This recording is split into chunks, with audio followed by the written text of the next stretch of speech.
MSG, paminta, and brown sugar. Bakit tayo maglalagay ng beer sa ating nilasing na manok? Aside po kasi sa flavor, ang naibibigay ng beer, nagpapalambot din kasi sa karne ang ating beer. Yun po yung purpose. Bali, dalawa po sila. Flavor and tenderizer po siya. Okay? So next is, isi-serve na natin yung ating chicken. So bago natin i-serve yung ating chicken, ilalagay ko muna yung kalamansi natin para matanggal yung lansa ng chicken.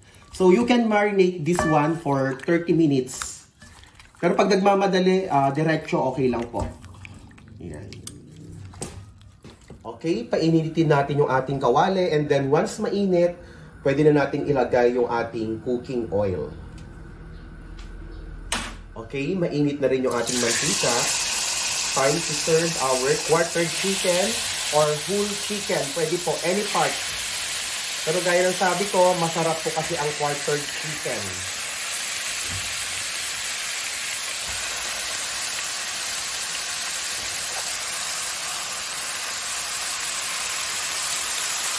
Okay, ang gusto kong ma-achieve dito sa ating chicken, mag-light brown siya both sides. Kailangan po siyang mag-light brown, kaya siniserve ko po siya. Okay, flip na natin yung ating chicken. Ayan. So, balik na rin lang po.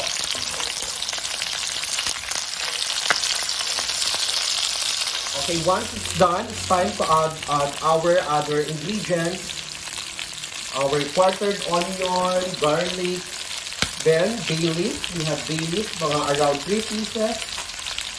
Black pepper,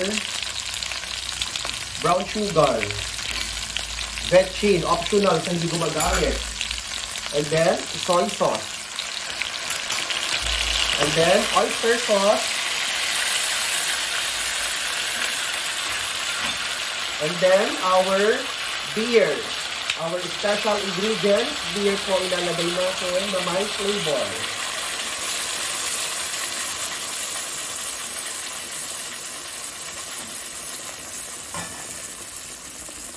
Ayan, sobrang bango po niya. And then, i-cover natin siya, simmering, medium fire lang po siya, medium fire.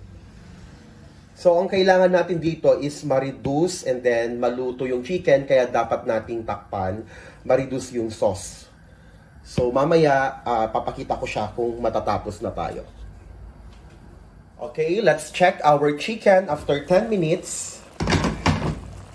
So, paano nyo po malalaman na luto na yung chicken natin? Look at it, papakita ko. So, yung bone na naka-intact sa skin, humuhulas po siya. Ayan po, oh.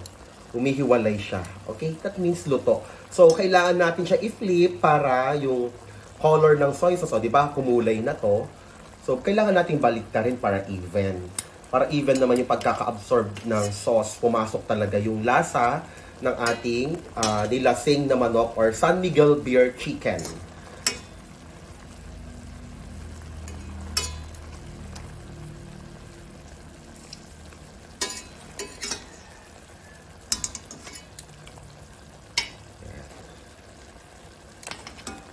So, kung gusto nyo, since luto naman na yung chicken, wag nyo na siyang i-cover. Ang kailangan lang natin dito is ma-reduce yung sauce natin. Na kailangan natin ma-achieve sa ating niluluto is to reduce our sauce. So, uncovered na po siya.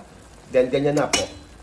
So, depende na sa inyo kung ma-sauce, masabaw ang inyong San Miguel Beer Chicken. Pero gusto ko sa akin kasi is konti lang yung sauce para mas masarap. Okay, that's it.